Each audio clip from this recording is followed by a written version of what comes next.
Le top 3 des porte-bébés que j'emmène en randonnée pour un bébé qui ne marche pas encore. Liste non exhaustive des super porte-bébés qui existent actuellement sur le marché, mais ce sont ceux que je préfère et je t'explique pourquoi.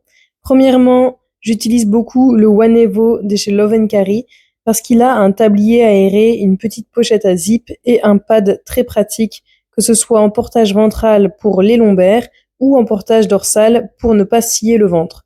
Ce que j'apprécie également, c'est son cale-tête anti-UV assez léger et son clip interbretelle magnétique. Son défaut, c'est le plus lourd de la sélection avec un peu plus de 800 grammes. Deuxièmement, le petit flexi de Petite Simoloco. Je l'aime parce qu'il a un rembourrage très moelleux le long de la sangle ventrale.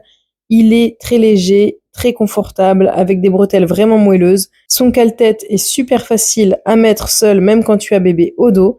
Donc ça, c'est vraiment un plus non négligeable. Avec un poids d'environ 650 grammes, c'est aussi le plus léger de la sélection, et ça compte quand tu enchaînes du dénivelé. Troisièmement, le Neo Plus deuxième version de chez Neobulle, parce qu'il est super évolutif. Il a l'avantage d'avoir de multiples accessoires qui se clipsent dessus grâce à des mousquetons.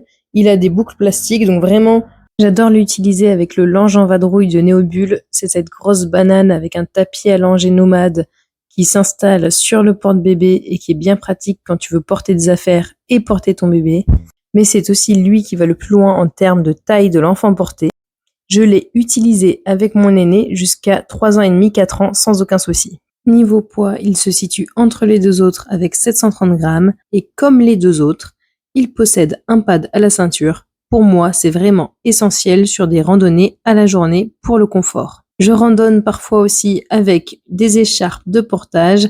Tu n'es pas obligé de randonner avec un porte-bébé. L'essentiel pour randonner, c'est d'avoir un moyen de portage qui nous convienne et que l'on trouve confortable et pratique. Et toi, quels sont tes critères principaux pour choisir ton moyen de portage en randonnée ?